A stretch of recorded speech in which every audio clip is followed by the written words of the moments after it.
President Trump cancels a second meeting with the president of Russia. What led him to this decision and how it affects the war in Ukraine. Plus, Florida continues to lead the way in executions nationally. The state is doubling its execution record with its 17th death of the year.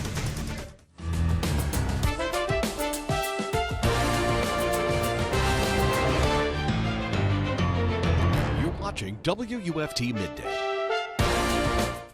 It didn't feel right. That's why President Trump said he canceled a second meeting with Russian President Vladimir Putin, and that he didn't think the talks would lead to any peace resolution. Welcome to WFT Midday. I'm Isis Snow. And I'm Krystal. Felix. He placed new sanctions on Russia's oil exports. After all, he met with NATO Secretary General Mark Rutte, who pledged cooperation from his alliance to help bring an end to the Ukraine war. NBC's Alice Barr reports from Washington, D.C.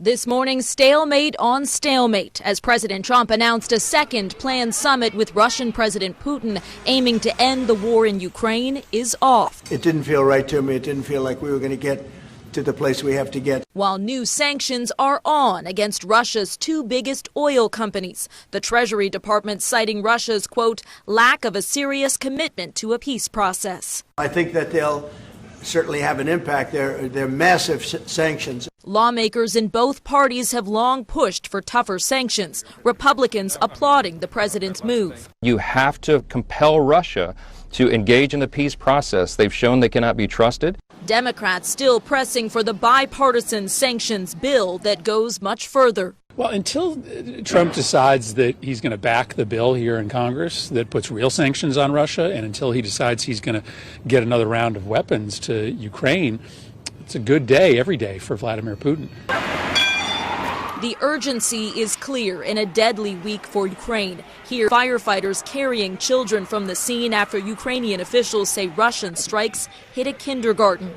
President Putin also overseeing a nuclear exercise as President Trump met with the NATO Secretary General, who promised increased pressure from Europe, including the latest in a string of sanctions packages, in a joint bid to choke off Russia's economy and force Putin to the table.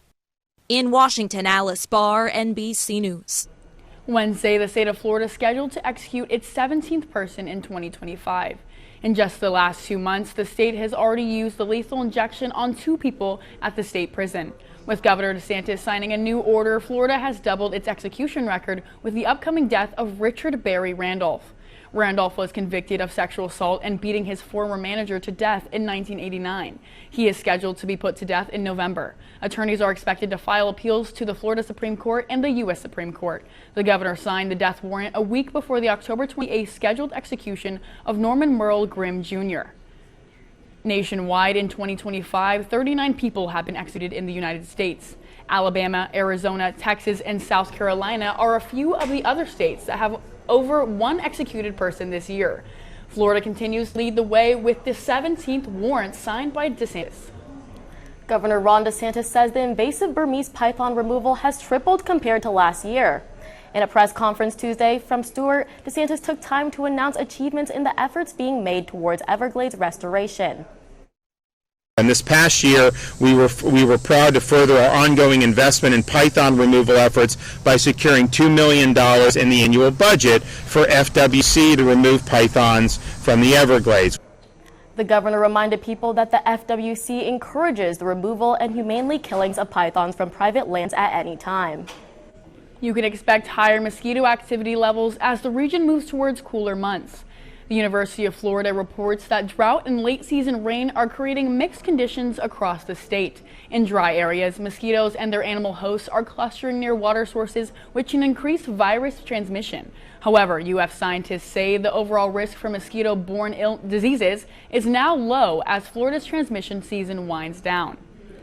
With the temperatures winding down, the morning walks can have you looking more bundled up than usual. UF forecaster Kennedy Lerner is live in the weather studio to give us a heads up on the cooler temperatures hitting us this week.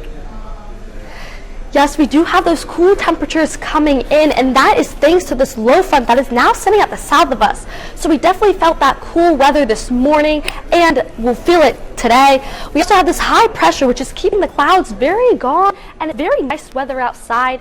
You can see that these low temperatures will stick around later today.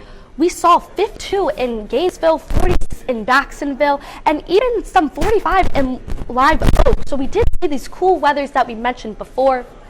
Going further, right now we can see 74 in Gainesville and 72 in Jacksonville, even 70 in Lake City. So we're looking very nice outside, great weather. Some highs only reaching 80 in Gainesville, 75 in Jacksonville, 79 in Stark. It is great weather and great time to be outside. Coming up, we're going to be watching the cold front coming in. The remaining cold is dry, and we're at the tropics. Thank you. Florida Attorney General James Uthmeyer is counting down the Alachua County educators. This time, he's calling out an elementary school teacher he says is violating Florida law and the school district's own policy. In a scathing letter addressed to Superintendent Dr. Camilla Patton and the school board, Uthmeyer addressed a complaint about an unnamed Talbot elementary school teacher. He says in the complaint, the teacher is forcing students and colleagues to address her with the prefix mix, a gender-neutral term instead of miss or Mrs. He says this term is made up, describing an individual who does not wish to identify her gender. Its usage is unfit for Florida educational setting, and Florida schools aren't affirmation labs for confused adults. Earlier this month, Uthmeyer attended an ACPS board meeting and blasted members. You may remember the GHS teacher on administrative leave after giving a student a dictator award. And school board member Tina Certain faced backlash for posting controversial comments in the wake of Charlie Kirk's death. WFT heads back from ACPS spokesperson Jackie Johnson. She says the teacher has been placed on administrative leave. Early this morning, the Putnam County Sheriff's Office collaborated with 4 other police departments to coordinate a warrant sweep operation across multiple jurisdictions. Working with the Carmel Police Department, Kent Police Department, New York State Police, and the Village of Brewster Police, the sweep found 38 individuals with outstanding warrants, and 20 people were located and taken into custody as a result. On Wednesday, the Marion County Sheriff's Office received an anonymous text about the location of 27-year-old thief Patrick Ortwin. He had a felony warrant for a grand theft of a motor vehicle and was found stolen on a motorcycle. Ortwin also found with a suspended license and in possession of meth. He resisted and knocked off a deputy's body camera before officials were able to detain him. During the arrest, another man, Darius Reed, was seen stealing items from the scene, which included a deputy's detached body camera. He was also placed under arrest for petty theft and depriving an officer of means of communication. Both men were taken to Marion County Jail.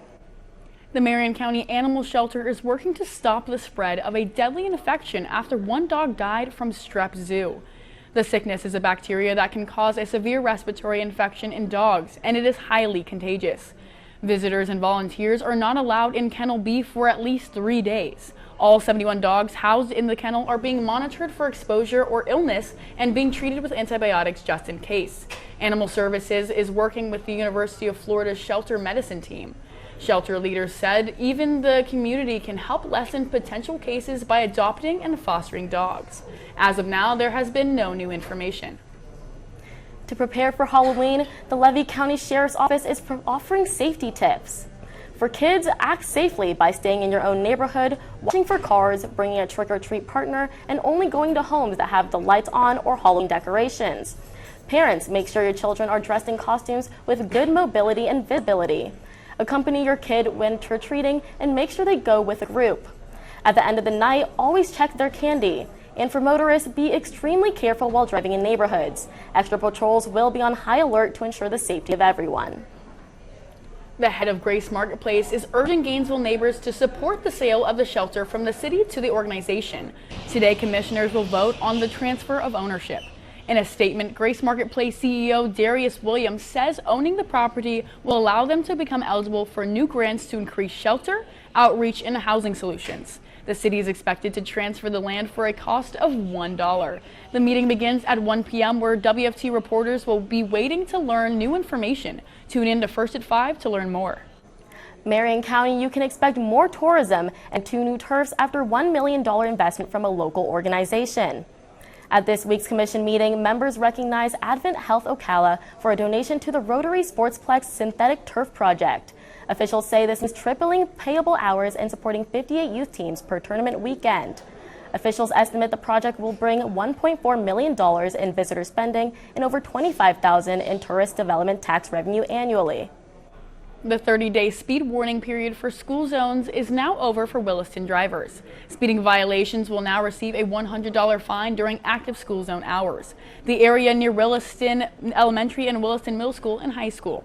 Automated speed cameras were installed late September to prepare drivers for the speed active enforcement.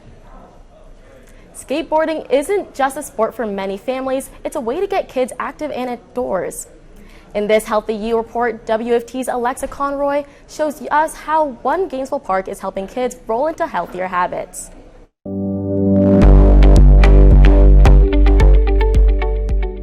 Shoes ready, skateboard set, this little girl wants to go. You get to go up the hills, down the hills, anywhere you want to go. Her mom loves letting her play.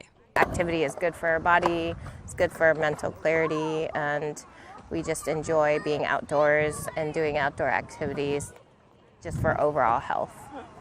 It makes me feel like happy because I can skate anywhere and have a good time. Here at Possum Creek, parents bring their kids to skate and socialize. They say it's a great way to get their energy out. Get an idea of how comfortable they are and how able they are to overcome different issues. 1, 2, 3. This parent enjoys the breaks from screen time because it allows him to absorb family time, and he watches his kids learn more about themselves. We can learn our stability, our balance, kind of the boundaries of what we're able to do and what we're capable of. For these kids, it's all about pushing boundaries and rolling into healthier lives. For Healthy You, Alexa Conroy, WUFT News. And now looking forward, we got some cool air and cool weather looking forward. Stay tuned to see why and what's up next. This is a history of APD, Aesthetic Print and Design. The year was 2002, and these two created an apparel printing business in Gainesville. Moving smoothly on I-75. With not a single cloud in the sky, drivers have a clear view of Paynes Prairie during their lunch break.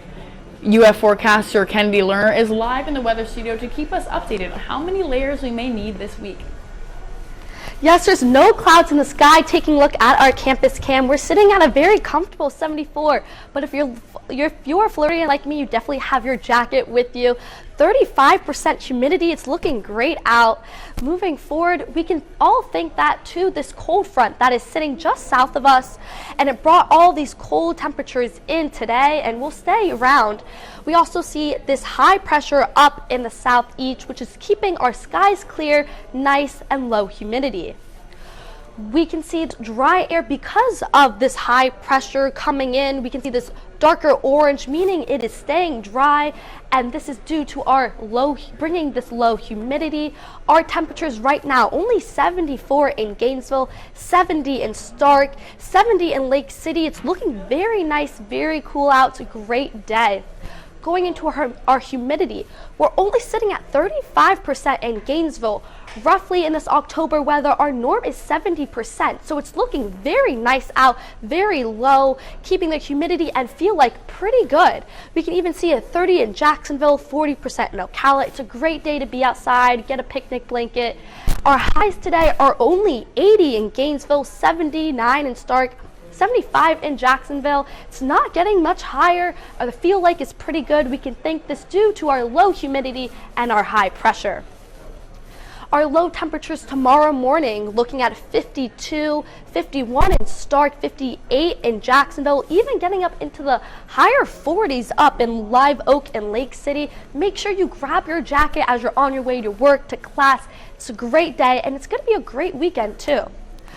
We can also see 4 p.m. we're going to get 80 degrees, sunny and comfy. 7 p.m. we're going to be cooling off. This is a 10-degree drop, which is quite crazy, even though the sun's still going to be out. And tonight, 10 p.m. cool and crisp, 59 degrees. Make sure you grab your jacket. Tracking the tropics, we have Tropical Storm Melissa out here, very disorganized, very messy, just south of Haiti and Cuba. And we can see as the cone develops, it's going to be a nice day. And looking at our 7-day forecast, going to be great. It's called shoulder season, referring to the time between peak and off-peak travel times. Many retirees can find fewer crowds, milder weather, and lower prices to many popular destinations. However, an expert says seniors need to plan for travel differently than they did in younger years.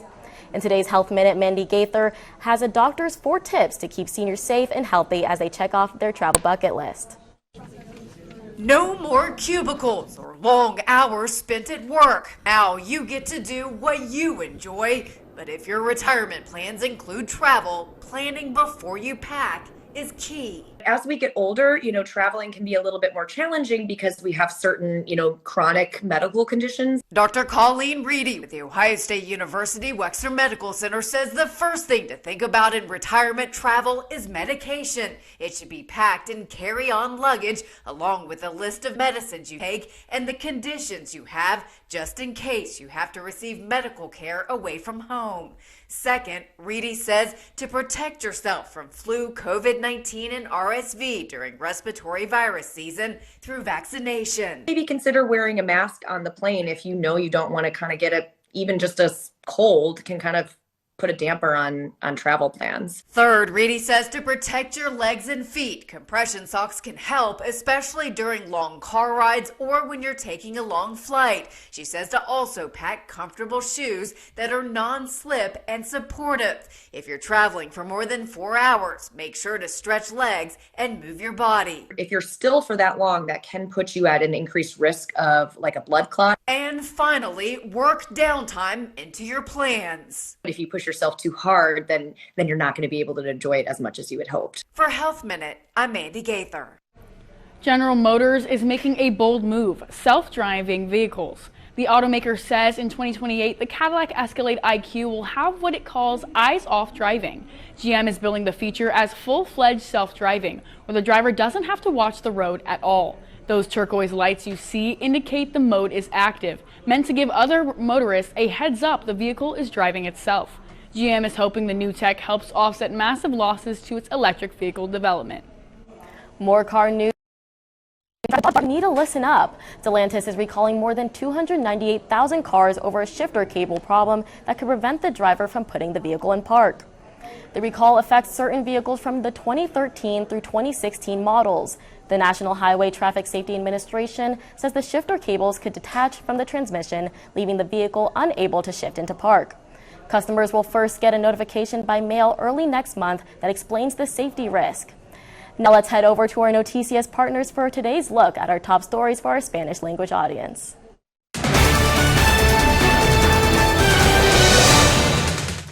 Hola, soy Maja con tus noticias en 90 segundos. El desarrollador principal de Celebration Point, Dirk Button, se declara en quiebra.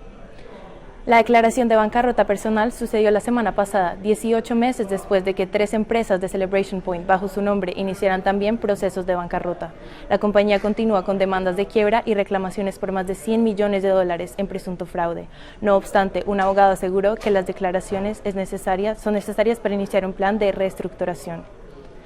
Perú es declarado en estado de emergencia por el nuevo presidente José Yeri. Los legisladores removieron a la expresidenta Dina Boluarte por su incapacidad de minimizar la delincuencia. Este estado de emergencia significa más soldados y policías patrullando las calles y una suspensión de varios derechos constitucionales, como la libertad de manifestarse. Sin embargo, los peruanos están escépticos ante este estado de emergencia en el país, ya que se demostró fue inefectivo bajo el gobierno de Boluarte. La administración del presidente Donald Trump impone esfuerzos para amplificar las leyes migratorias, movilizando las tropas estadounidenses a lo largo del país. El plan de Trump es mandar a los agentes federales a San Francisco con el fin de aplicar los esfuerzos de una nueva ronda de migración y anticrimen. Esta decisión está causando conmoción en los esfuerzos por parte de ciudades demócratas y algunos oficiales de estados. Esas fueron tus noticias en 90 segundos. Gracias por sintonizarnos. If you're one of those people that's constantly adjusting the thermostat because you're scared of what it's going to do to your electric bill, well, don't be scared to make a phone call to Krystal Air and Water. Now is the perfect time. Head coach Kevin O'Sullivan is taking a leave of absence to address personal matters. The university announced assistant head coach Chuck Geralman will lead the program on an interim basis. O'Sullivan is expected to return later this fall, and the Gators will open their fall ball schedule next week against Jacksonville. The O-Dome's hardwood court was hot last night after Florida volleyball topped Oklahoma in 4 sets. The Gators secured their 5th straight home match win. The Gators and Sooners tied 17 times in the first set before Florida pulled away to take back-to-back sets. Sophomores Alec Roth and Jayla August had explosive games. Roth logged 9 kills and August had 11 with 6 blocks. And despite slipping behind in set 3, Florida corrected and took set 4 to secure the win. The Gators begin a 3-game road trip starting with Arkansas on Sunday. Sticking to volleyball, high school regional quarterfinals took place Wednesday night. The Buchholz Bobcats secured a home court win.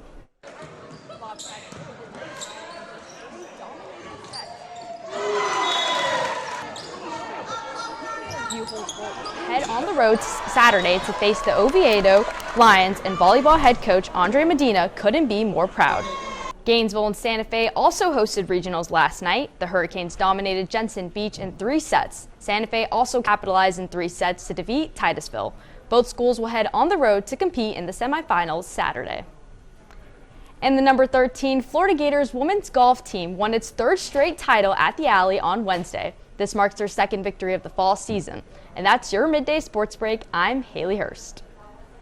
Now let's take a look at what's coming up on First at 5 on Channel 5. We'll bring you the latest on how the government shutdown is impacting food pantries right here in North Central Florida. Plus, Alachua County Public Schools is raising teacher pay. Our team lets you know how much they'll be getting. And officials are preparing to make some major changes to Ben Griffin Stadium, what they are and how they could impact your game day experience. All that and more on First at 5. Isis, it was a bit cold this morning. Yeah, it was. You probably had to grab a jacket. I know I did. Hopefully this weekend won't be that cold. Well, I have some good and bad news for you guys. This weekend, not as cold, but some showers. But with the showers comes a cold front coming into Wednesday. So in a week, you might need those jackets again. Looking at the 7-day forecast, we can see some showers Sunday into Monday, early morning Tuesday, but Wednesday dropping back down to 77. This is some great weather coming forward, but like we said, you may need to grab your jacket. Thank you. That's all. Thanks for joining us for WFT Midday. We're back here tomorrow for another edition. We'll see you later today for First at 5 on Channel 5. Have a great afternoon.